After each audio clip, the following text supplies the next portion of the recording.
Okay, so I thought we'd start with just having, before I sit down and give you a bit of a detailed briefing, 007, your pre-flight briefing, I thought I'd give you a detailed look at the squadron, which currently stands at 7, and it was 8. I'll explain in a minute what happened a bit later on, what actually happened to the number 8. We actually got up to 9 at one point, but I lost one and then replaced it and then I lost another. Over a number of years, I suppose, over a 3-4 year period. I lie, 3 years. One, I'll explain the details, but basically one crashed due to partly my error and partly weather, and the other one crashed beyond my control with a technical fault, which I'll probably be able to show you, in fact. Anyway, we will have a look at what we've got here. So this is in my little man cave. I'm not going to show you all the grimmer parts, but let's just zoom in on these multiplex Funjet fighters. So they are a pusher prop. You can probably tell, you see them hanging. They're a pusher prop design. They're electrically powered by a litho-polymer battery, LiPo. And we've got, well, they all look basically the same, but they have got lots of differences, different power plants, different weights, and different batteries, which all give different performances, and it makes them good and bad at different things. So in terms of the highest performance ones we've got, there probably are the Vulcan here. This is the Vulcan, and I can tell the difference. They don't have a name on them, but I can tell the difference by their different markings. So this has got the big round, or the bigger roundels. Then we've got the Typhoon with the smaller roundels, a bit like the modern RAF style. Then we've got 0X, named after the interstellar rocket ship in Thunderbirds, Argo the movie. Show my age there. And then we've got the original one, the oldest one now, which is we now call Tornado. And that is you see it's in a different coloured foam, it's in a grey foam. I'll talk about the foam more in a minute. Now that is heavier but much stronger. Come on there, this is directly above where I normally sit when I do the model reviews, etc. As you can see I've got my mosquito details in the corner there. This is 0X, sorry not 0X, we've just done that. This is TSR2, and it's got the TSR2 like developmental pale coloured RAF roundels on it, as you can tell. So that is one of the lightest. That one and probably 0X, which is why I gave it that name. These are the two lightest. So they're all white, and the white foam is lighter. You've got an all grey one, then you've got white and grey combos with Vulcan and Typhoon over there. Then we have the very specialist ones, which are, I think you've seen this one already, Senna, which is, this is based on the Senna's McLaren Honda with all the appropriate sponsors, as you can see. And then the most recent one of all is the Brawn, based on the Jensen Button Brawn F1 car that he won the World Championship with, and we'll have a closer look at that fairly soon on the desk. So I thought I'd just introduce you to them, and we'd sort of get into having a look at them all. You can see this is the setup. So this is an unusual modelling bench stroke man cave, I'd say, with all these very high performance jets on the wall. And we have another jet that's still in its box, which I'll show you in a few minutes, which is I'll explain how they come and give you a bit of a briefing all about them. So back to me at the desk.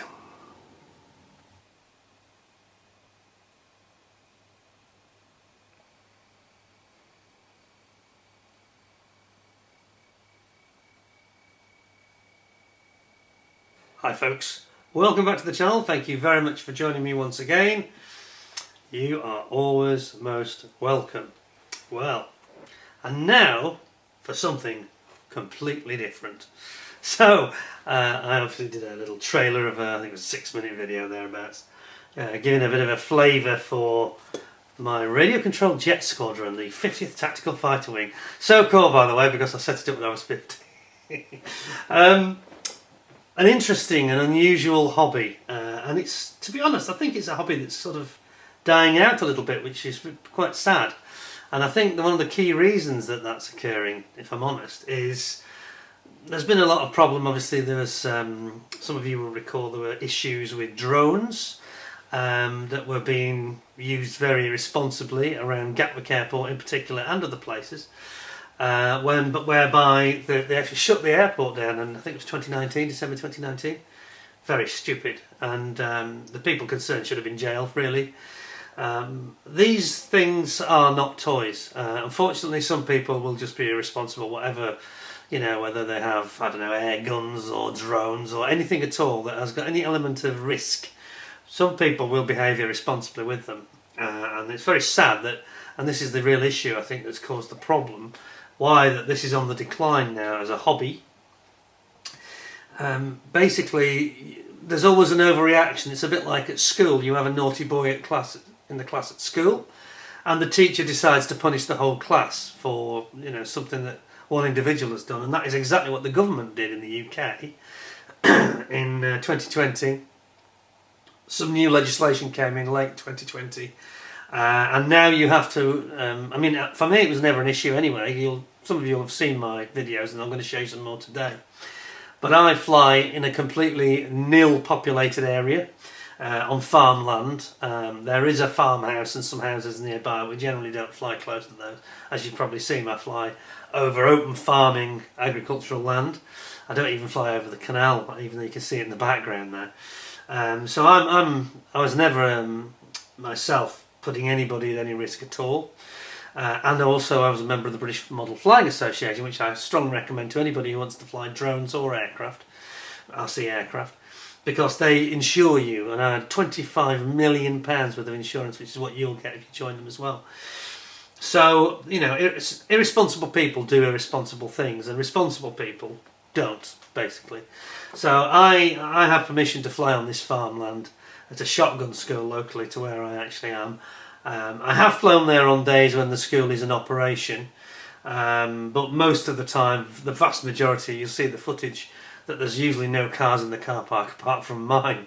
So there's just no people and no risk, even though these things are, and I'll get into the details, these things are, in the wrong hands, are, yes, very extremely dangerous indeed. I mean, these things can top 200 miles per hour in a dive quite easily. So they're not toys and they're not to be taken lightly, but I myself, actually, in the last 12 months, if I'm honest with you, one of the reasons I wanted to do this video was I wanted to do a talk about it anyway, because I think several of you have actually asked me about it. And I've actually not been taking part in this hobby now for the best part of a year, because of the... What you have to do now, you have to register, you have to take a test. Well, I took the test, no problem, and I got registered and I got all the requirements. But then you have to start putting out big identification numbers on your aircraft and all sorts of completely unnecessary things, especially in my own scenario. Because I'm not flying near anybody, I'm not going to hurt any children or even livestock, because the farmland I fly on doesn't have livestock, apart from horses at the far end, where I don't fly because they're near the house anyway. So it's just not an issue. There is no livestock at risk from my flying, even if something went wrong out of my control, which it can do sometimes. We'll get into that later. It's not all beer and skittles.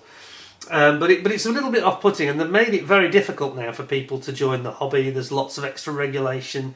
All they needed to do was catch the people responsible and severely punish them.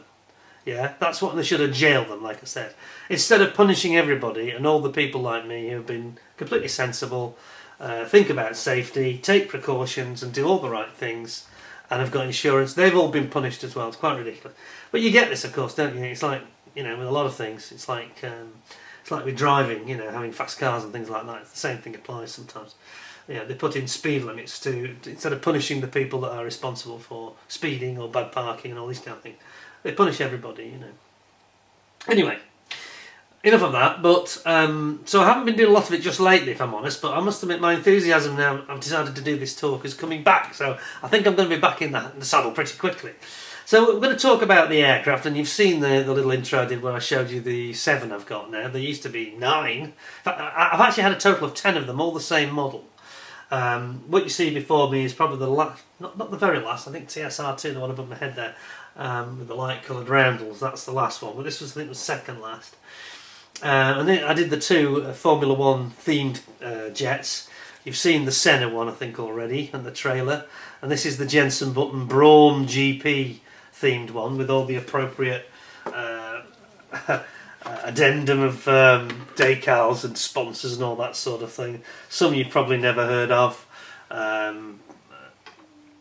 All sorts of different companies in the finance industry. We've got Virgin, Wuppertal, we've got On this side we had an advert for the Terminator Salvation movie in 2009, of course, which is when the racing car was doing its thing and winning the championship with Jensen Button and Rubens Barrichello, who was also very successful with it. But as you can see, just spin it around a bit more, it's very nicely decorated. I have to tell you that these things mine are a little bit unique. Obviously, certainly in terms of this paint job, you won't see another one, I don't think, anywhere like this, because it's got this unique bespoke graphics on it, which I have personally created. I didn't create the decals, the sponsors' names, those are the decals, but all the graphics and the day glow yellow to match Jensen Button's racing car, I cut all that. I've done all that myself, and I've mocked the shapes of the graphics that were on the racing car. When you see the back graphics, the black and the yellow, all done by me by hand. So they don't come like this. So I'll show you what they do come like. I'm just going to move this safely out of the way, and I'll show you how these things actually arrive, if you bear with me a second. Hi folks, I'm going to try not to upset the neighbours too much, but I've had to bring it outside because of the noise it makes. So let's have a little look at what this thing does. So we've got our battery, zoom in.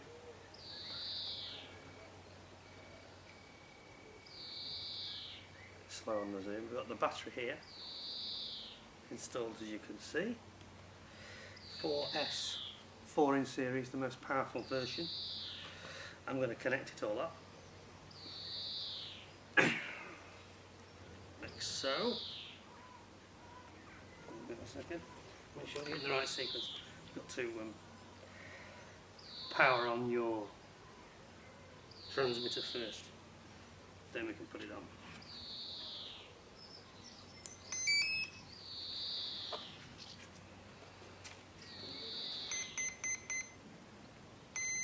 All good.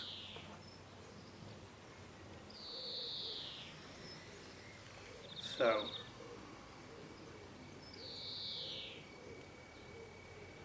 you ready for this? Here we go.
I think you get the picture. It's quite loud. We did that in the garage with our ears blown off. Yeah. Anyway, back to the desk. They come in quite a small box. Now, I'm saying this, I'm not even sure it's still on the market. I have one here that I'm so keen on these things, I even have spares. So I actually have potential to go back to full strength 8. This is my 8th, but I'll show you how they come before we get into all the details about what they are and what they do, etc. So they come in this quite relatively small box, really, that was bigger than a model box, kit box. And they beautifully, cleverly package it all. Would you believe it's all in there? I'm just going to take out the main fuselage. Now this is the white edition. You'll notice that on the box it's got the grey edition. I'll show you grey edition in a second, so we have one of those still. But they dropped that one, unfortunately. Now the product is actually made, not what you think. It's not polystyrene. It's a product called Elapor. That's the trade name, but it's actually expanded polypropylene foam. It's extremely dense. It's not like polystyrene. It's solid. It's very dense and it's very hard wearing. Now these things, when things go wrong, can have very hard landings. They land, they skid, there's no wheels, they skid on the grass. And therefore the one part of this is actually the weakest part of the aircraft that I have in my hand. Yeah, the fuselage and the nose in particular. So on my aircraft you will note they all have reinforcement on the nose in the shape of one of these carbon fibre tray, which is completely moulded by a company, a gentleman in Austria actually produces these, and they are bespoke for this particular thing, and they see the snug fit, they go straight on there. You glue it on with epoxy, or similar, you can use super glue, and suddenly you can see it looks like mine now. So you've got this beautiful carbon fibre weave, and it does the job really well, because I've had some accidents, I'll tell you more about those later, but you can see the carbon fibre weave here. And it's very, very impressive, and it really gives strength, especially to this nose. So when it comes down, I've had some pretty hard crashes when it's gone nose first, and has resisted it incredibly well. And it doesn't do that without that reinforcement. So it's something that's an addition. Perhaps it's shame the manufacturer didn't think of it in a way. But anyway, there you go. So that you get the idea. So what you have inside is a hollow tube, as you can probably see, in which you fit all your electronic speed controller and the motor and the receiver for the radio transmitter. And the radio transmitter I have put down somewhere and not in front of me, which isn't very helpful, so I'm going to have to go and get that. If you would actually indulge me for a minute, I'm going to have to go and rescue that, because I'm going to put it down, and I should have put it here on the desk. I'm not sure what I've done with the transmitter. It's not here, is it? Just bear with me a second, because I definitely need to go and get that. So here we are. Here's the transmitter, which was left in the other room, rather silly of me. We'll get into the details about the transmitter later. What I want to say though, people will have watched some of my videos and stunts and all that stuff, especially with the onboard footage, and I'm going to talk about how we fly the aircraft, which is much more difficult than you would imagine. It's not at all what people probably think. Also how we achieve those onboard footage, how we fix the cameras, and I'll show you in more detail shortly. But essentially we have a camera pod. This is one that has rearward and frontward facing cameras. The camera weighs about, it's not very heavy, it's about 36-40 grams, so they're not too bad at all, and that basically just slots into our aeroplane like that, so you end up with a camera pod. Now when you put in that extra weight on the aerodynamic drag, it's quite significant, so yeah, I'll talk about it in more detail in a minute, but that does have an impact on what it can do. But generally I won't put the camera pod on with both cameras, it'll just be rearward or forward facing, not both at the same time, because there's no need to do that really. Anyway, I'm going to put that back, pop it back in here, if we can. Is that the way it went? I have trouble now trying to remember how it goes. This is going to be worse than one of those kits. I should put it in the right way around. I think it might go that way. In fact, it does, yes. I'll just put it upside down. So you've got all your wings and all your gubbins and your parts and connectors and things are all in there. And you just basically... This was costing about 65-70 pounds or thereabouts. Now, they're not new. Our typical, this is Multiplex, a German company, so it's a German product, excellent quality, I've got to say. I can certainly recommend it to you. The problem is, I'm not sure they're still making this model. I think it's become obsoleted. Oops, there we go. Now we really have got it working properly. Put that back away, and we'll put our box away. So that's the product, Multiplex Funjet Ultra. Everything you need is in there, including the strengthening rod. It comes with these carbon fibre rod, really strong, which basically acts as a big wing spar. Gives it phenomenal strength and is really effective actually. I'm just a bit surprised they didn't put one up the nose as well. That would have been quite a good idea in the absence of not having this carbon fibre tray that I've just shown you. But anyway, so they come in a very small box.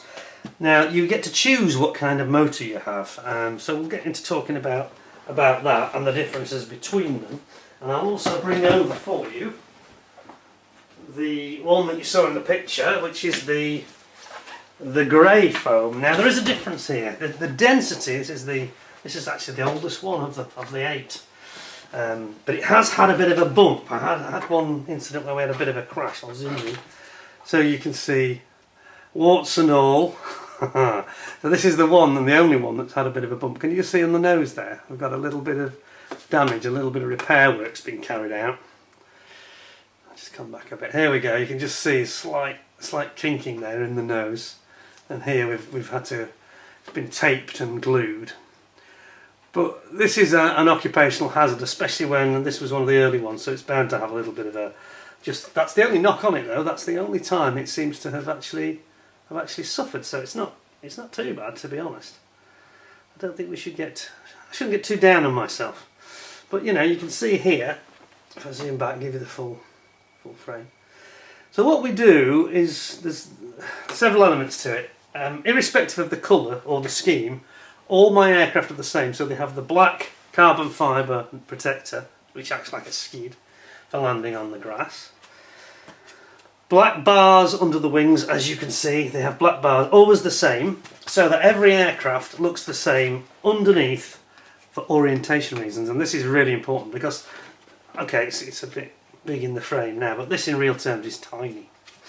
Once I've thrown this into the sky, and it's hand launched like so, as you'll see in the video that I showed, it's just hand launched, but you can't sort of hand launch it at full throttle because they suffer from the torque of the brushless, powerful brushless motors. So what happens is, as you launch it, there you go, okay, I just whacked the lamp. It wants to torque over like that and flip over, basically, straight into the ground is what will happen. So you cannot simply go to full throttle and hurl it into the sky, because if you do that, I actually have a setting on mine. I preset the computer transmitter here, and I preset it. It has for what we call launch position, and launch position has the elevons, because they are elevons, elevators and ailerons mixed, and the mixing is done by the computer in here. And that's a setting thing, it's not a control thing as such. So it's all preset. And we have this launch position, which I flick it up. I think it's, remember it's there, so this one, the launch position is there. I put it in launch position, and we have the elevons, elevators, effectively up to give more climb, and also to the right. So it has a deflection with more to the right than it has on the left. So when I throw it, this compensates for the torque steer, if you like, or torque flick that's created by the motor. These are things that are not in the instructions, I have to warn you. You learn this through experience. And I've got a lot of experience with these, obviously. I've been flying them for kind of 10 years, which is really why I wanted to, actively for 10 years. So it's really why I wanted to make the video, because it's more than 10 years now that I've been flying them. And I thought, you know, these are not new. And I say they may be quite hard to obtain. Certainly you can't, I don't think you can obtain the grey anymore. And the grey is denser. I don't know if you can make that out. I'm going to zoom you in. It's kind of hard to demonstrate this, but you have to take my word for it, I think. But the grey foam itself is just a bit more dense. I can just show you the grain of it. Can you see it? It's very, very compact, and it's very, very solid. Makes it very, very strong. The downside to that is, as you might guess, it also makes it heavier. And the white that I showed you with the Jensen Button, the Braun plane, and the Senna plane, they are the lighter white foam, which is it's still very dense, but I think that it's just the fact that it's not coloured, it hasn't got the pigmentation, so there's less weight. So these are good when you're sort of starting out, because they're stronger and can take an odd bad landing or a bad takeoff. And I've had them spiral in, because this problem I mentioned, I've had them spiral straight into the ground when you try to go with a bit too much throttle. You basically got to get them away almost at idle, and then you can, once they climb away, then you can open up the taps and go to full throttle. I'm going to show you shortly the actual the Jensen Button Braun plane actually on its maiden flight, and it's a perfect maiden flight, and it climbs away at 45 degrees, which probably means I've got a bit too much up elevator actually. But that then you quickly, as you would normally do on a maiden flight, you trim it out. You think that's too much, I just trim that back a bit. These are the trim controls here, so I would press that down. I think it's climbing too much. And these are like a fine increment. It's like a quarter of a degree or something. And it trims out. And so the first minute of that flight is very tame indeed. And then once I realise it's trimmed and perfect, then you'll notice I get a bit more brave and start doing low passes and climbs and all sorts of things, going inverted, etc. And you'll see in the photograph of it inverted, I think, already in the little posting I did the other day. So there's quite a lot to them. So first of all, I have here a list of my aircraft, which actually tells me about what the differences are between them. And the main differences are the motor, the batteries, which I'll talk about. I'll show you the batteries in a second, the LiPo batteries, and also the things like the speed controller and the receiver. And it's all really, it's about three things, to be honest, the different performance. It's about which foam, so weight. It's about the power plant, the motor, so power. And it's about the battery, which is a bit of both, which is think of the battery as governing both the brake horsepower of the model and its range in terms of duration. We say range. These are very short flights.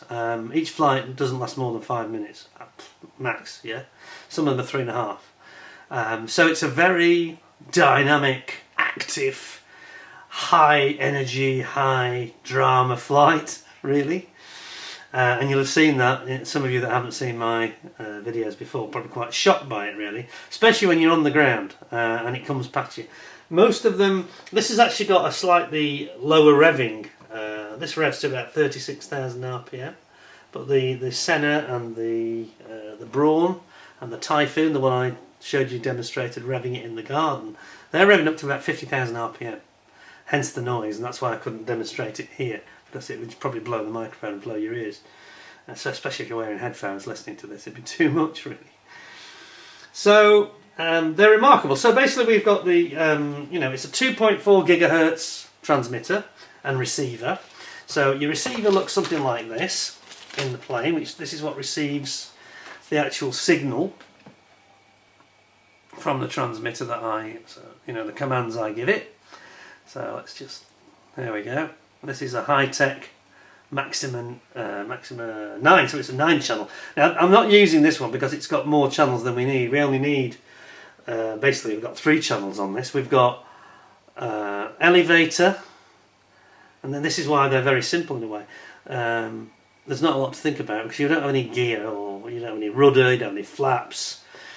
So the good thing is there's less to worry about. You only need 3 channels: throttle, elevator and ailerons, but the two things are mixed.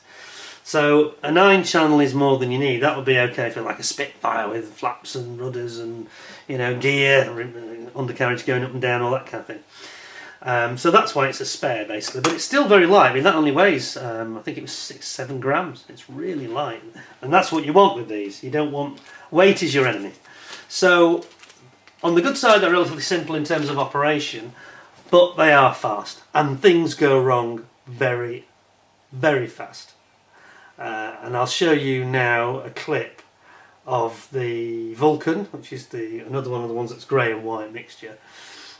Just me getting a bit carried away perhaps and doing some aerobatics and then nearly crashing it. You'll see it does this beautiful loop, and we do these loops, we do rolls, loops, Immelman roll, which is a bit of both. Cuban 8s, where I do like a figure of 8, you'll sometimes see me doing that, or half Cuban, where I do half an 8 and then roll out, and so on and so forth. And these are all manoeuvres that real aircraft do, aerobatic aircraft. But with the Vulcan, I just get into a bit of a death dive and just pull it out at the last minute.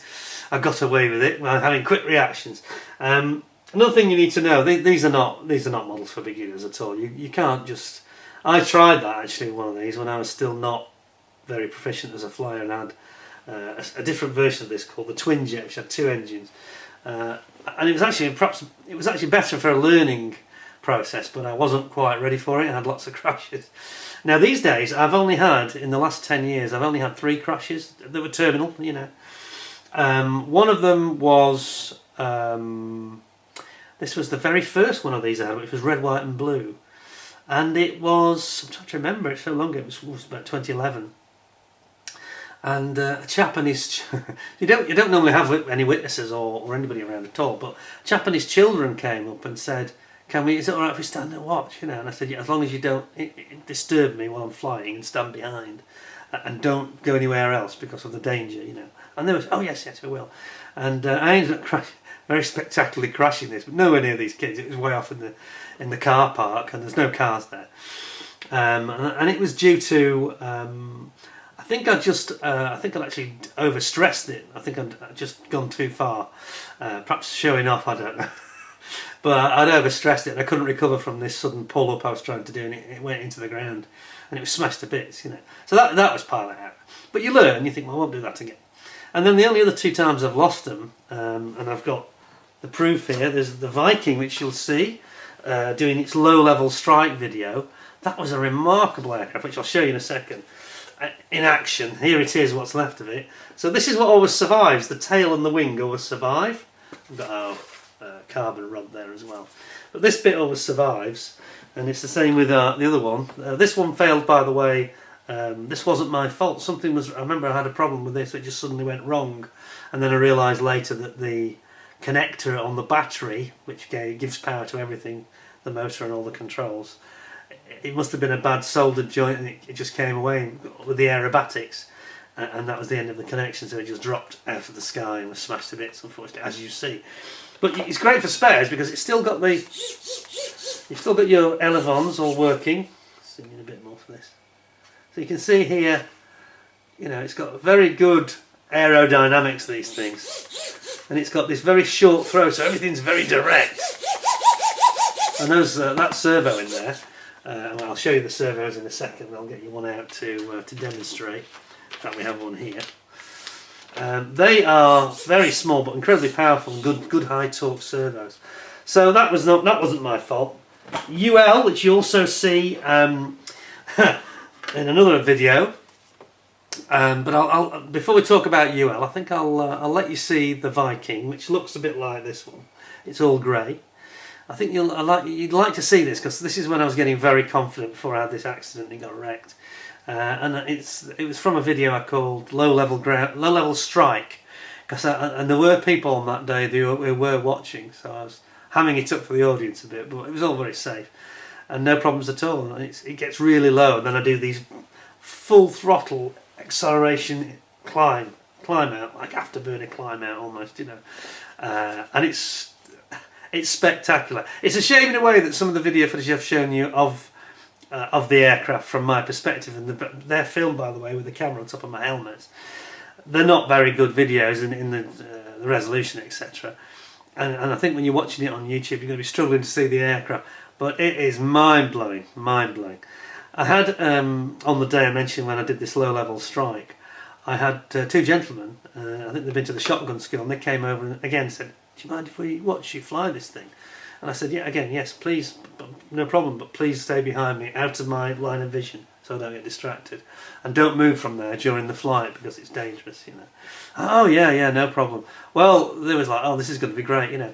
Well, of course, when I had it coming down straight at us, heading directly head-on towards us at about 180 miles an hour, you could tell afterwards that they realised that maybe it wasn't such a good idea. Well, they enjoyed it, but it's quite frightening. It's quite frightening. Even for me, I'm thinking, I hope we don't have a failure here, because, you know, it could be dangerous. And I don't normally do that, as I say. Normally I'm completely on my own, so it's only me at risk anyway. But I'll just say to you that these 2 gentlemen watched this flight you're going to see, and came over to me, and this is when they said, "Can we stand for the other flight?" I don't think I have it on camera. Probably wasn't using the cameras, because if you use the cameras, it's more weight and more drag, so you don't get quite such an impressive flight. And for their benefit, I took the cameras off and just put the plane canopy back on, which is super light, and we had maximum aerodynamic and acrobatic performance. Anyway, have a look at this video, and you'll see some pretty impressive stunts and some proper low-level stuff. See what you think of this. This is Viking low-level strike. Here we go. That way. That's changed a bit.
What did you think of that then? That was quite impressive, wasn't it? Anyway, so I mentioned about crashes and things going wrong.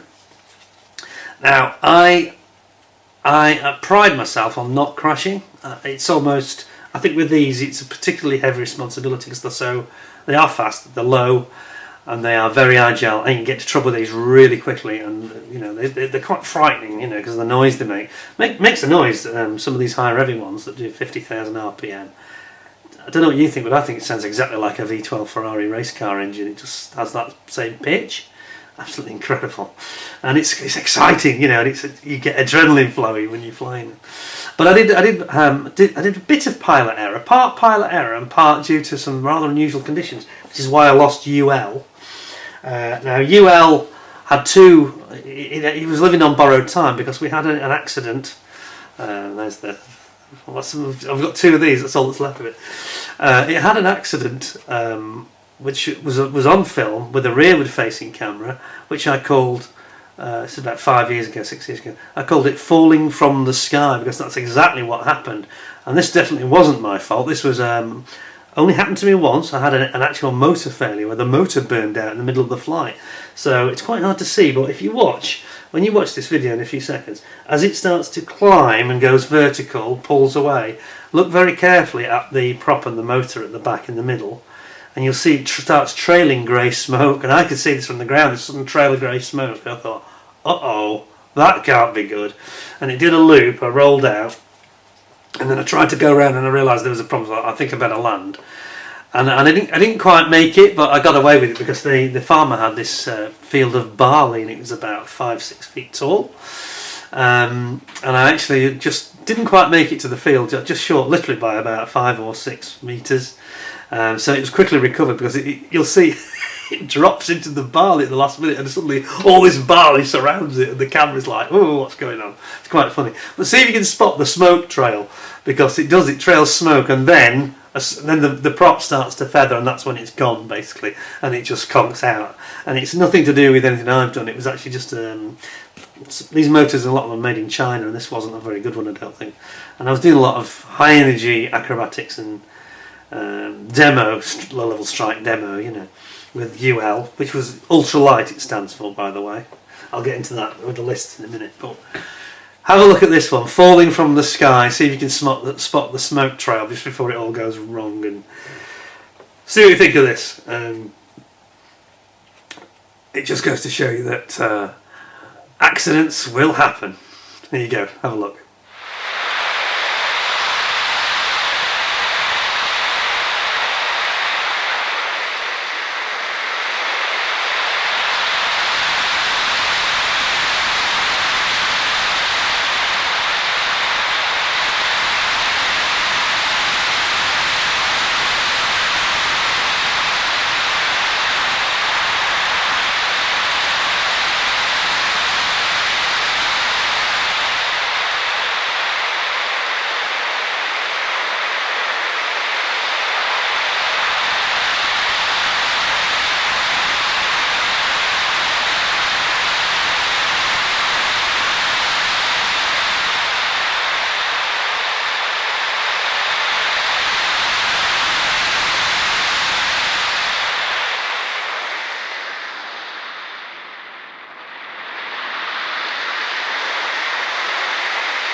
Nearly.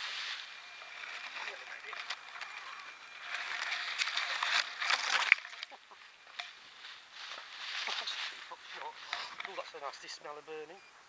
Oh, that doesn't smell good. We've got a burned out motor for sure. Should have known. Afraid that's the motor gone. Fairly confident.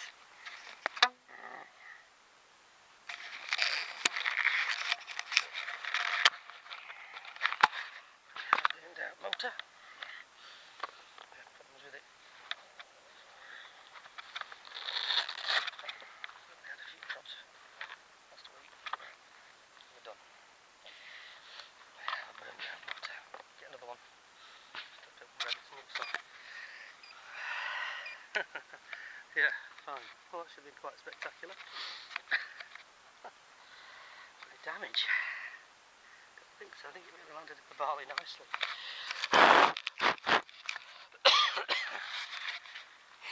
As you can see, there's no damage done. None at all. I could have landed it better. There's a better spot there. Not the catch fencing. There is a profound smell of burning.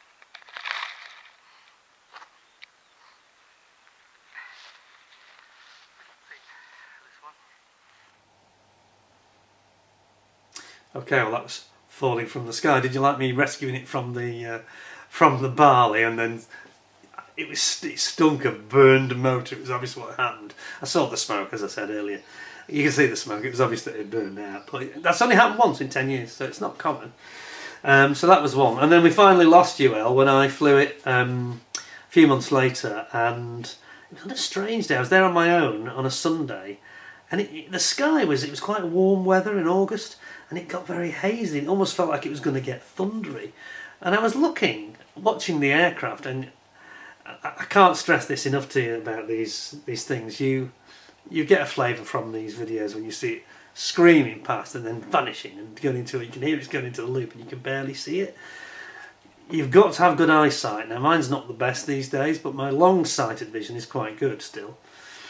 So I have to wear really good sunglasses that don't have any kind of correction or anything like that, and they mustn't be too dark, because you need to have protection, but you need to have clarity as well. And what happened in this particular incident, which ended up in disaster, it just went towards the house, actually away from where I normally fly, and it was just hazy, and the thing literally appeared, it was going away from me, directly away, all flying okay, and just appeared to vanish. It was like it went into the Bermuda Triangle, a bit like Close Encounters of the Third Kind, It just vanished. And I could hear it, and then what you do, if in doubt, for safety, you go throttle off, a bit like a real aircraft. Throttle off, come off the power, because at least then if it hits something, it'll be just gliding. And these things will glide along at 10-20 miles an hour. And it vanished, and I couldn't find it. Now, I was very concerned about this, because, you can't, some people would just say, well, let's just get another one out, You can't do that. It's on farmland, and there are horses not far away. Now, the horses, I checked, the horses are all fine. It hadn't hit any livestock or anything like that. Nobody reported it in the house having hit anything. Nobody knew or saw it. So I think because I throttled off, it goes nearly silent. It cuts the engine. And I think it just glided down and crashed in this field just above the house, but right next to where the horses were. Not in the same field, but adjacent in a field that they do sometimes use the horses for. Now, that it wasn't a danger to the horse anymore, unless they then let them in this field. And you've got this crashed aeroplane. It's got polypropylene, which is not good for your horses or any other livestock to eat. No, that would really be bad for a horse especially. And then you've got this deadly lithium polymer battery that's still live. It would pretty much be flat by this point, but still live and very dangerous. You don't want an animal eating this. So I spent 3.5 hours searching for it, couldn't find it. Went home that evening, and I was quite upset about this, genuinely upset. I had to find it. I didn't care if it smashed to bits. That was a given. It certainly was. Here's one piece, here's the other. We've only got 2 left, yeah? UL, there you go, ultralight. It's ultralight now, I can tell you. Anyway, but I didn't want an animal to eat it, and I was paranoid. I had to find the wreckage. I had to find it. And I tried all sorts. I even got a friend to come out with me. My wife came out and had a little look. So I couldn't find it. I went back the next day, and I tried different areas, and I searched every inch of these fields, and it was kind of not far away from where I sort of lost visual contact, and it had crashed in this field right on the top of a raised bit of ground, not far from the house, about 100 metres away, and it was right in the middle of this field, just splattered, And I went to it, and it was still, everything was perfect. We'd had dry weather, luckily, so it hadn't rained on it, otherwise that could have kicked off a reaction with the battery. So everything was good, and I just disassembled it, put the bits in a bag. The battery was still okay, would you believe it? Because it's very strong, and it's quite well protected. The battery, I haven't used it since, just out of safety precautions. I only use it like as a test battery. I don't actually fly it anymore. But I was really pleased that I found it, and the farmer was so understanding. He's a lovely chap, and I went and bought him this little pack of his favourite beer to say thank you for being so understanding. And he said to me, "You were really determined to find this. I can't believe you were that bothered." Because he said, "I know they're expensive, but," I said, "No, it wasn't that. I didn't want your horses to eat it. It was all about the lifestyle. I was literally having a sleepless night thinking about it." I said, "I had got to get to the bottom of it. We had to recover it for safety reasons." And he said, "Well, good for you, you know." And he said, "Thank you very much. You really appreciated it." And he said, "You really are very safety conscious." And I said, "Yeah, well," I said, "How many crashes have I had? 2 in 10 years?" He said, "No, it's rare." I said, "He just vanished into the haze." I said, "I just couldn't see it anymore." But there we go. And the fact that it was white, I think, this sort of whitey, hazy sky we got, which was most unusual. I remember thinking, is it going to thunder? It's most peculiar, the sky. Anyway, there we go. Digressive. There's a story for you. So, you know, things go wrong. They really do. I mentioned about the servo motors. Look how tiny they are. Look at this. This is how small it is. This is one that's actually been recovered from the said crashed UL aircraft, in fact. But I'm keeping it as a spare. This will be fine. This will be fine. So you can easily... oops. There we go. So it's the high-tech HS55. There we go. That's it.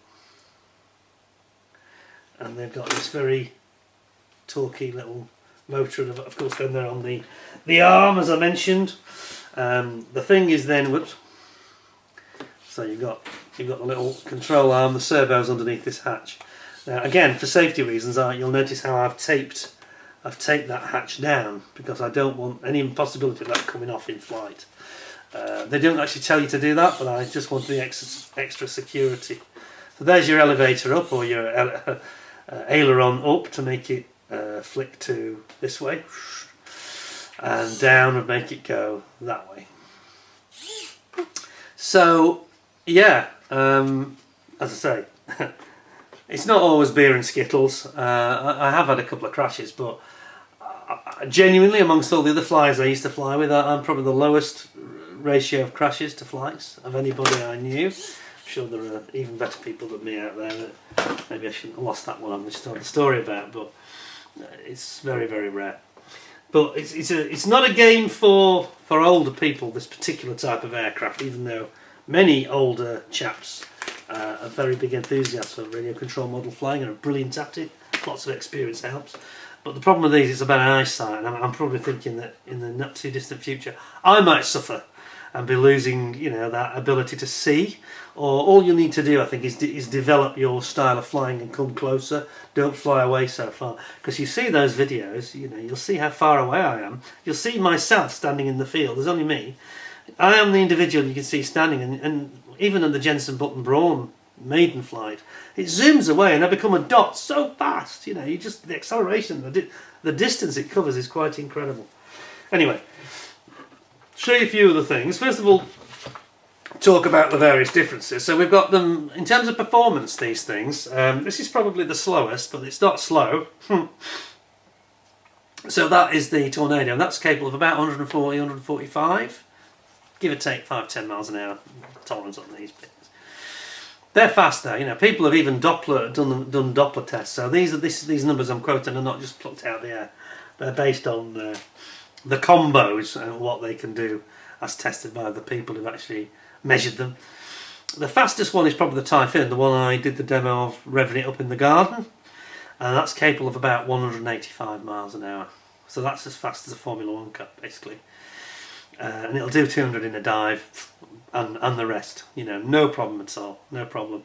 And it's a bit scary because they make this banshee squealing wail, and they're coming down, as you've heard, and you're thinking, don't make any mistakes, dude. You know? I hope you had plenty of coffee. I never have alcohol the night before I'm going to fly these things, and I drink lots of coffee. And if you're feeling tired, don't bother. If you've got a hangover, don't bother. Don't even try. If you're even feeling a bit under the weather, don't bother. You need to be on your absolute A game. A game. I mean, I've always enjoyed watching these things, and proper jets, which have got the gas turbine ones, you know. I used to go to the, not so much lately, but I used to go to the Western Park Radio Control Model Flying Show, which it's always usually the weekend of Father's Day, so that would have been last weekend, in fact. And you get some incredible machines there, incredible talented flyers. I am a talented flyer, but when it's a bit like modelling, I look at these other guys and I think, no, I'm not really very talented at all. Some of these people are just astonishing what they can do with these aircraft and the manoeuvres, you know, low-level passes, inverted upside down. You're thinking, I don't know, I don't think I could do that. And one of the people that used to go there, I don't know if he still goes, is Mark Leavesley. Mark was a chap who works at Mike's Models in Birmingham, and he actually flew with Ayrton Senna, the Formula 1 champion, because of course he was big into radio control flying. Because again, it's hand-eye coordination. It's very, very difficult. Now here's the thing I wanted to tell you about in terms of how they're flown. It's not the way a lot of you probably think, because this is old school, what I'm doing. It's not assisted, it's not first person view. This screen does not give me an image of what's happening on the aircraft. There's no camera, unless I had a camera. Here we go, needed to transmit. Yes, I am. So this is what you basically get really, is just all your settings and your controls is on here. Let's see if I can show you. So you can see it's got all the trim details here. So we have a 0 trim on the throttle, you see that there, because I want the throttle purely on the stick, I don't want it to idle or anything like that. Whereas you've got a mid trim here on your elevator. And you see a FJU, Funjet Ultra Typhoon Fighter, that's the name of this particular one. And then it gives you, and here's the duration of the flight. It's got timer 1, 3 minutes, and timer 2, 4 minutes. So this gives you an idea how short these flights really are. So if we go with a very powerful battery, and I'll explain the battery technology in a minute, then you are going to have a very short flight. And you heard me revving that one up, and that was going to max revs, 50,000 RPM. But you don't fly it like that. You can't fly the thing, it will burn the motor and the battery out very quickly. So you can have bursts of full throttle. So what you do is you either go full throttle and dive, or as I prefer, because it feels safer and it's just as much fun, is to go 3/4 throttle, do a low level pass, and then go to full maximum throttle and then pull up into a massive, reaching for the stars, accelerative afterburner climb, you know, and it makes, and then perhaps do a big loop at the top and come down and do some, you know, Cuban 8s and Immelman rolls and all this kind of thing. But they're short. So if you run it at half revs, and when you got a new one like as you'll see in a second, the Jensen Button Braun aircraft flight, that starts off very tame indeed, and that lasts for about 4 or 5 minutes, I think. Because it's a debut maiden flight, and we want to trim it out. We're not going to go for aerobatics, certainly not at the beginning. But of course, because I know these, I'm so familiar with these aircraft, and they're all basically aerodynamically the same, pretty much, apart from a few subtle changes from plane to plane. Like the Braun has got that shark aerial. That's the actual antenna aerial on the top, slightly different setup. But basically, they're all the same. So the actual trimming of them is quite quick and easy for me, because I've got many others that are the same. So that's soon done, and that's what happens in that video. After about a minute, I do another sort of straight level pass, and I'm happy everything's trimmed out correctly, and then we can start the aerobatics and start flying it and having fun. But these batteries, we need to talk about the batteries and how they work. So, give you an idea, we've got here, this is a small one, this is for the Typhoon or the Braun, the ones I've just shown you. Not so much for the one on the desk here, that's one I'll come to in a second. So this is so this is a 3S battery. That means it's 3 cells in series. And it's a lithium polymer battery, a LiPo battery. And it's 35C, Super Sport Pro. These are really good bats, I've got to say, they're excellent. These ones from Overlander. And, whoops. So it's 11.1 volts because it's 3. 2,900. Now imagine, to try and explain this, how it works. This is the size of your fuel tank. Yeah. This is not going to dictate the performance or the revs or anything like that. This is how long. This will dictate how long you can fly for. So, for example, on the other ones, we've got anything from a very small light one here at 3350, and this is for the one that's on the desk with a different type of connector, by the way. It says with the camera to focus. Different connector. So this is 3350, or we've got one here, a big fat one, which is still 3 cells, but this is 5,000. So this is your fuel tank capacity That's the way to think of it. It's the that gives you more duration. That number's higher, you can have more duration. Now, for these aircraft, the maximum you have in terms of the number of cells is 4. Now, 3 series, 3 cells in series, you can see 3 there. That is going to dictate the sort of performance you get in terms of speed. So when we get a 4 cell, which, do we have a 4 cell here? 1, 2, 3. Yeah, this is a 4 here. This is on the bigger one, but this is a 4S. So should actually have it written on the top. So this is 3350 again, but unlike the one I've just shown you, I'll show you the difference here. I'll put them side by side. There we go. So this has got the same capacity in terms of its duration, but this is 4 cells. Now this will give much more performance and much higher revs. However, it will probably drain much faster because you're going to be doing those higher revs, even though it's got the extra cell. Probably not going to get much more than you get with this. So you're sort of trading performance for duration a little bit. And that's a 4 cell. So that's a real screamer, and you can see that was very expensive. That was about £65, I think, from memory. Not cheap, and I didn't buy them recently either, so you know. Whereas this one will be about £40. These about £25, something like that. So, and this big one, the 5000, again about £60–65. So you're really paying for the number of cells and the size of the cell. So, you know, and that's a heavy battery. In terms of weight, this is quite important, talking about the different specs that are on the sheet here. The average weight of these aircraft without any battery in, they're about half a kilo. So they vary from 524 grams for the Senna. That's just a whisker lighter because it's got airbrush paint on it. It's rattle can paint, rather than having all these self-adhesive graphics which actually weigh more. So it's a fraction lighter. So it's 524 grams, and the heaviest one is this one, in fact, because of the thicker, denser foam. That's 705 grams. So it's kind of nearly 50% heavier, 40% heavier. It's quite a big difference, isn't it, actually? It also has a heavier motor in it as well. And I'll talk about the motors more in a second. Let me just show you on the batteries though. We have a thing here called a battery checker, which is very important when I switch that off.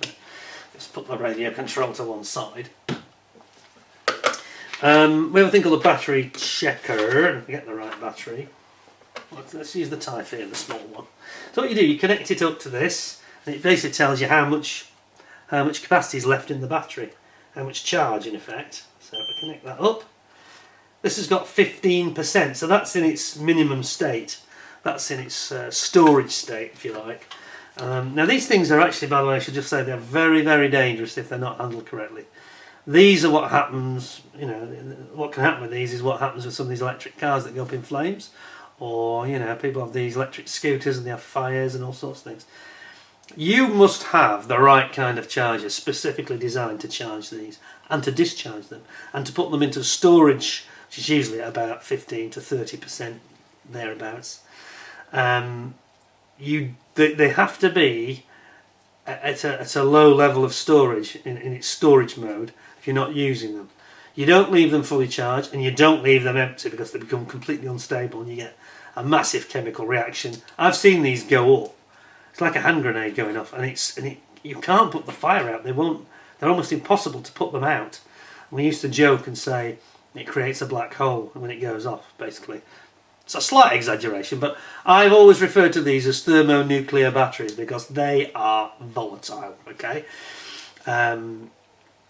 Very, very difficult to put out other than dump them under sand, and lots of it. They just keep burning. Some of you remember on the Grand Tour, the Richard Hammond, you know, Jeremy Clarkson, James May, he crashed the Rimac, and that thing was on fire for something like 2.5 days. They couldn't put it out in Switzerland, and he had an accident in it, and it burst into flames, and he was okay in the end. But yeah, that just proves the point. Same type of battery as these, effectively. Very dangerous, and they must be handled correctly. So when I finish using them, I put them onto LiPo storage mode, and what that does is it either increases or drops down the actual amount of charge left in it to around 15 to 30% thereabouts. That seems a bit low. I'm going to check that one actually. But that'll be. Let's just check another one out of interest. Let's see what this one says. This is the big one. This one says 19%. So yeah, they're there or thereabouts. Every year or two, you probably, if you're not going to use them, you probably best put them on the LiPo charge storage mode, because then it just makes sure that they're at the right level. You don't want them to drop to 0, because they will start to thermochemically react. Quite dangerous stuff. Anyway, on that note, I'm going to switch over now just to show you the debut maiden flight of the Brawn. And I think you'll particularly enjoy the takeoff, and it's one of the best ever takeoffs and launches, where it just climbs away at 45 degrees. You can see me in the field looking at it.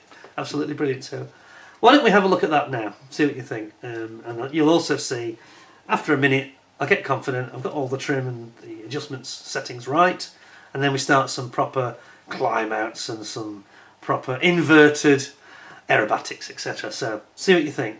Here we go. This is with a 2-900 3S Overlander. Here we go.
quite good, wasn't it? And that was the very first flight of that model. So there you go, on board, and that's a rearward facing camera. And we're talking about cameras. I'm going to move this now because, although when I say that, I should really show you the inside, shouldn't I? Let me see if I can zoom in the best I can to show you the innards before we go on to cameras. Can we see? So what you're seeing here is all the wiring. Now what you'll also see is a lot of writing. Sorry, I'll just come back a bit. Quite a lot of writing. And what the writing is telling me is the positions that I need for balance to achieve the correct centre of gravity, which is absolutely critical on these. Centre of gravity on aircraft generally, model aircraft, is absolutely critical to flying safely and making the trim work and making sure the controls react and that you can glide it, etc, etc. So you have to put the battery, you move it, it's got all these different positions marked, and what we do is we move different batteries. So a very light battery has to go right at the front and a very heavy battery goes further back so that it still achieves the centre of gravity.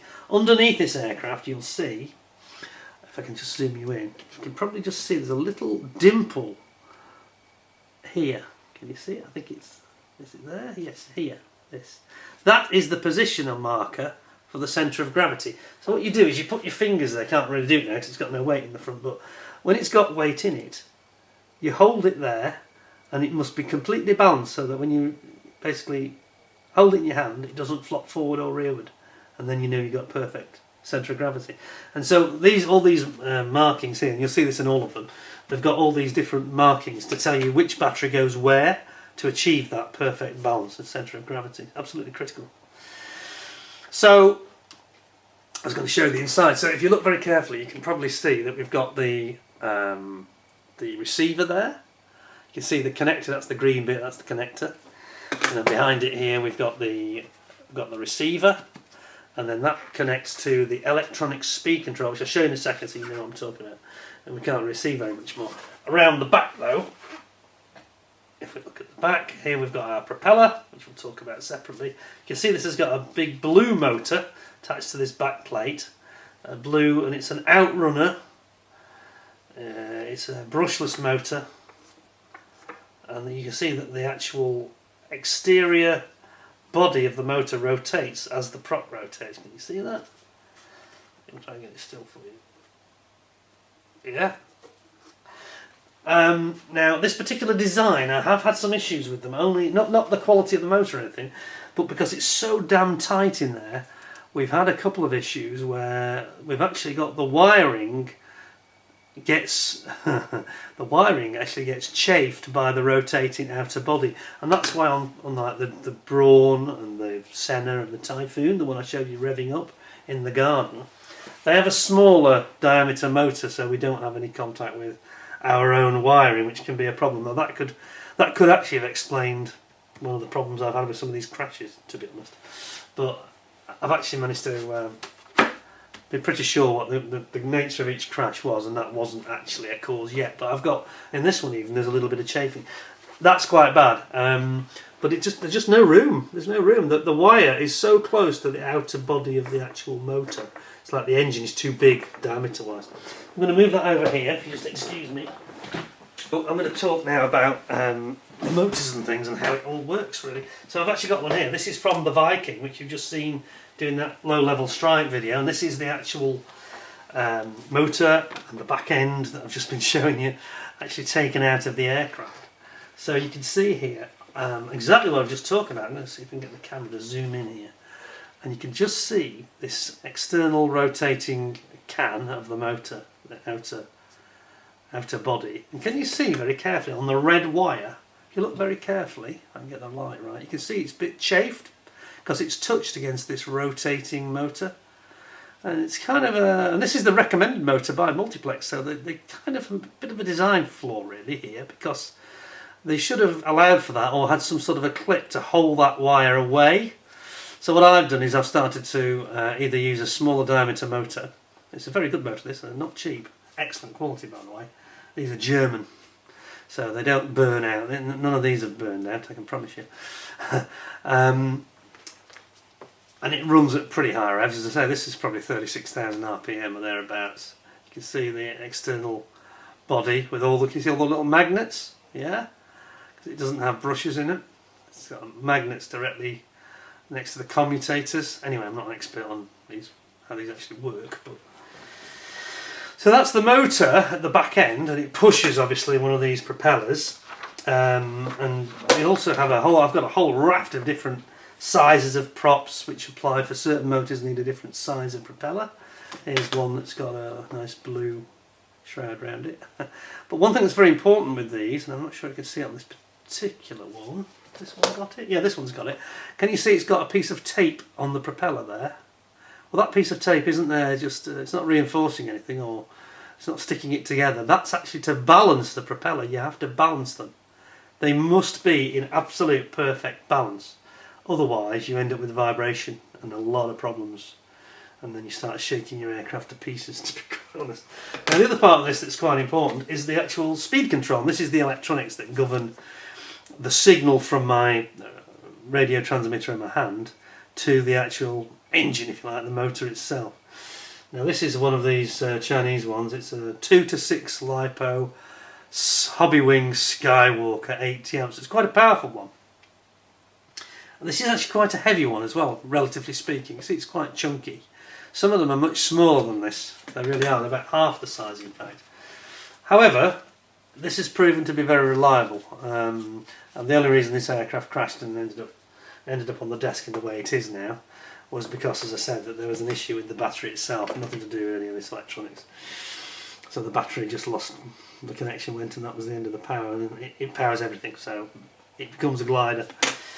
And it just falls to earth, basically.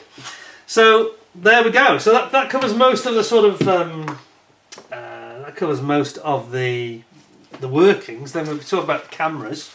So we're going to have a little look at those. You've seen that some of the footage is quite good quality. It's an HD 1080p camera, and these particular ones you can get. This is RunCam HD, and these are actually very, very nice little cameras, and they are designed for RC. So they're designed to be light. They only weigh, I think it was, what was it, 18 grams or something, 20 grams? No, it's more than that. Was it 40 grams? Thereabouts, 40 grams. So we have one. I don't use it in this format because to use both, as I mentioned earlier, that would be too heavy, and it makes it very top heavy. It feels quite weighty in my hand. So we've got well over 100 grams in my hand now, in total, with that modified canopy to act as the pod. So what we normally do is we will just, and it's all Velcro. It's amazing how well this works, I've got to say. So that's the front-facing camera, and then, you know, if we're going to do rear-facing, then it's giving them blue. I need to attend to that. And if we're doing the rear-facing, we just do the rear-facing like so. And it gives you a really brilliant onboard experience in HD. And as you've seen, some of the footage is, yeah, it's pretty impressive. It doesn't quite convey to you, especially the front-facing one. Front-facing one, you get a lot of wind noise. Unfortunately, that's going to be the way. Rear one, you get a lot of engine noise. Again, it's going to be like that, isn't it?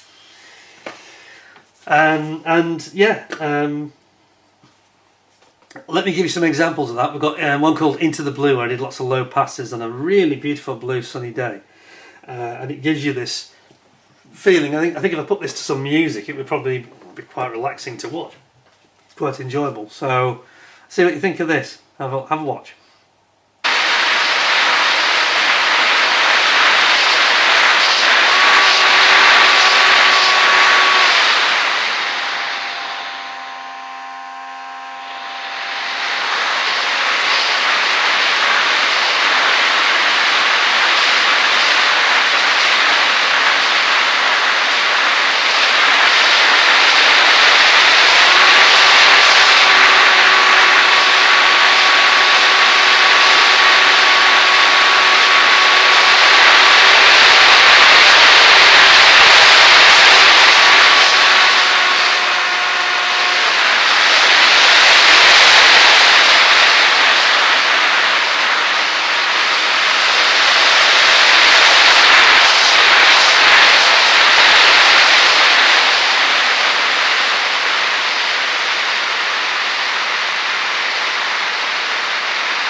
Well, that was it was almost relaxing, wasn't it? Almost restful, apart from all the high revs.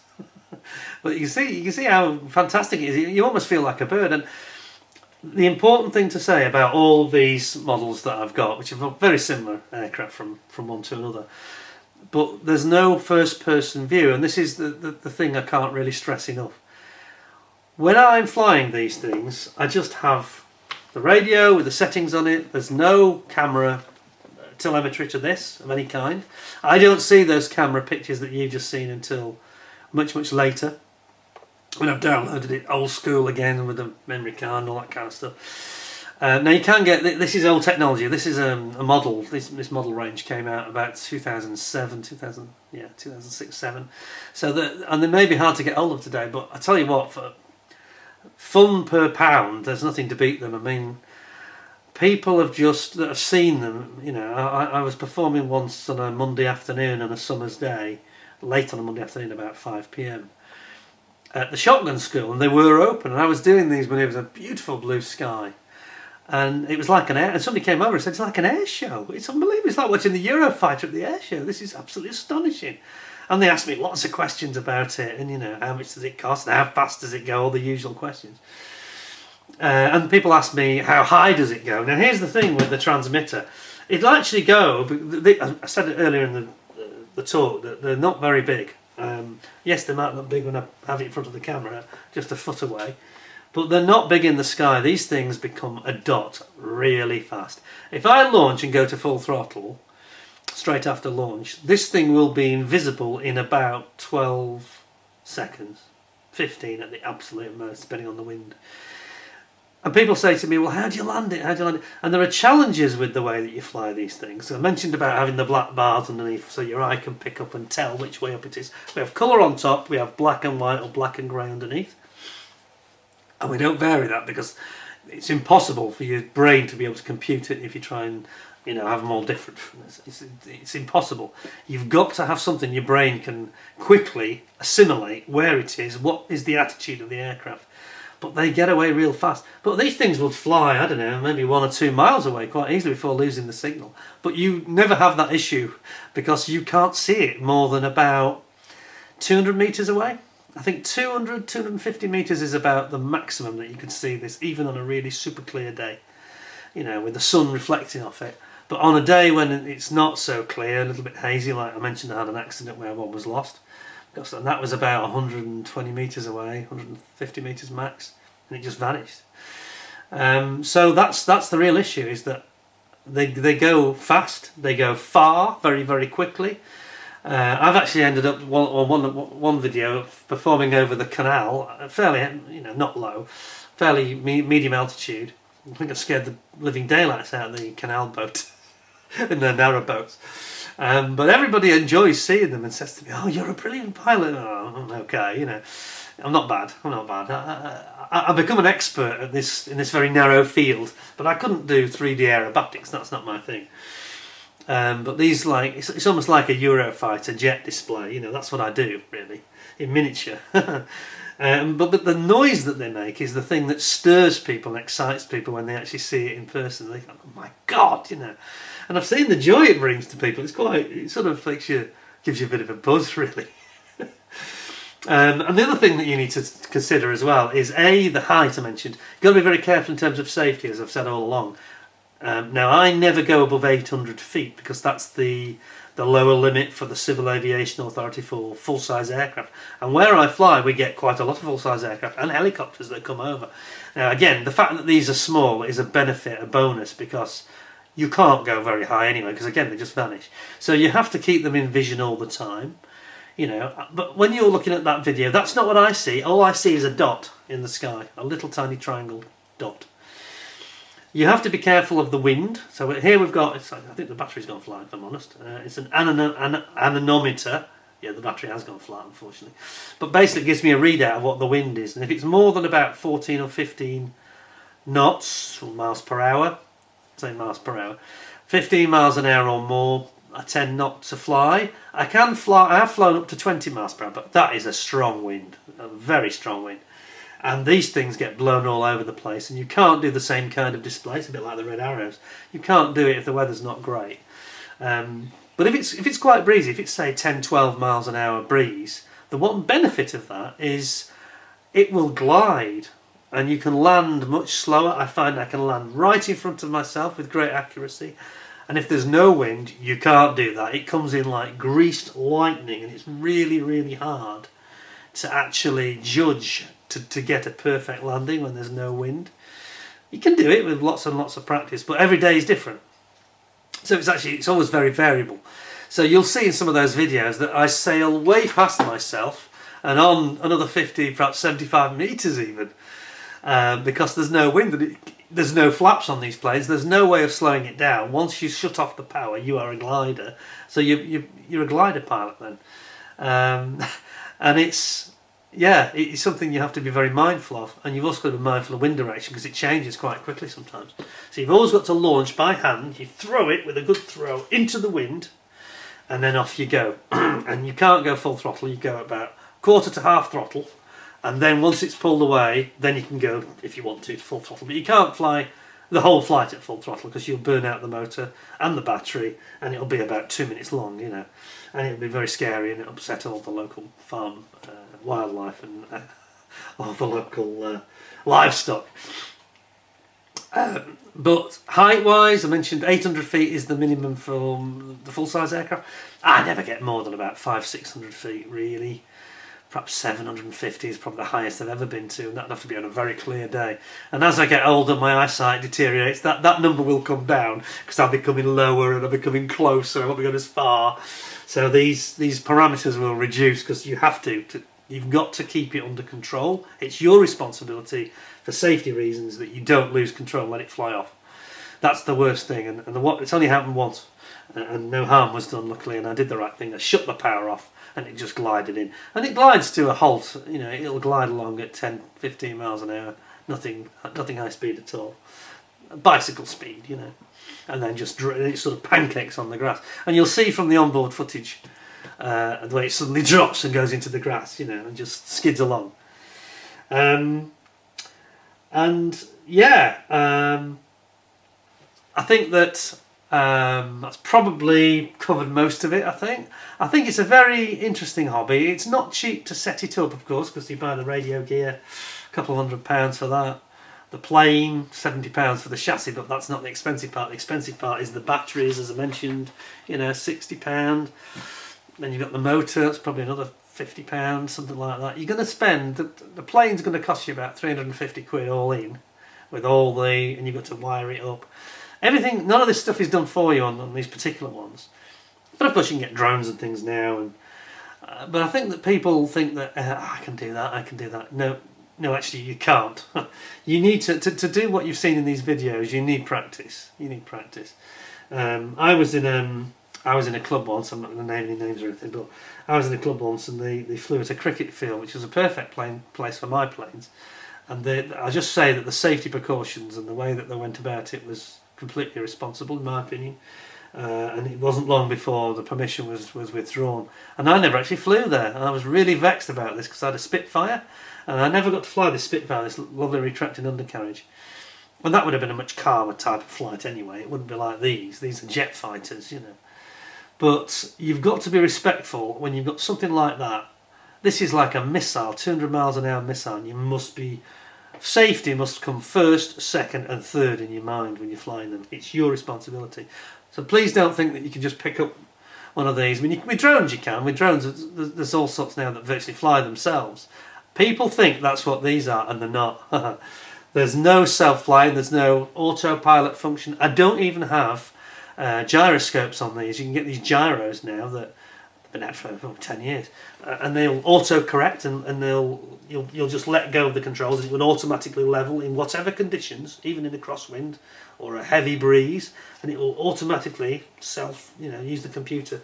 I haven't got any of that. There's nothing on here. There is no assistance or aids at all. Everything is manual. Even the launch control is a manual setting that I have to flick a switch, and then we go back to the elevators go down to the normal trim position, and then it's perfect trim. And the launch just enables us to climb out gradually. It gives you time to get your this hand, back up, because I throw it and I've got no control. So I've got to throw it and get my hand back on the sticks immediately. It's quite challenging. It's all good fun. Anyway, I hope you found it interesting. I want to talk about something a bit different, and this is something that's been long overdue, I think, on my channel. It's not. I'm not going to start doing this every week or every month or anything like that. But I just thought I would talk you through what's involved in this hobby. As I say, I think it's a bit of a dying hobby now, and I think it's a shame. But I'm hoping that people might, even if only one or two people, see this video and look at some of the footage that I've included, and it might make you think, yeah, I'd like to try that, you know. And I say, I am talking about relatively obsolete items now. I mean, I'm sure that everything's changed, including the radio sets. They've all changed. There's a lot of first-person view. This is all old technology from 10, 12 years ago. But it works, and it's bloody fast, yeah. And it's incredibly spectacular to watch.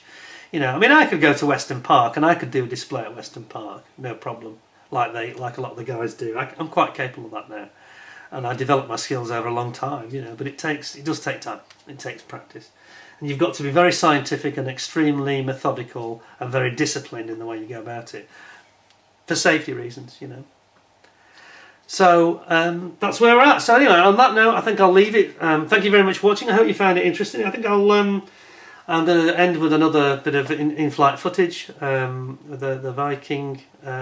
The Viking plane, perhaps doing that's no longer with us, as you saw. There's only bits of it are left. And see if you enjoy that. And if you've got any questions or any comments, please don't hesitate at all to make them. I think I'll just move my radio set out of the way and finally just bring back my kind of, what's my favourite really, which is the Brawn. Here it is. There we are. You know, I mean, these things just go like grease lightning, and they do look quite good, you know, quite good fun. Anyway, I hope you found it interesting. Thank you very much for watching. I'll leave you now with a little bit of footage, and hope to see you again in the very near future. Until next time, thanks for watching. Take care of yourselves. Thanks a lot, and bye for now.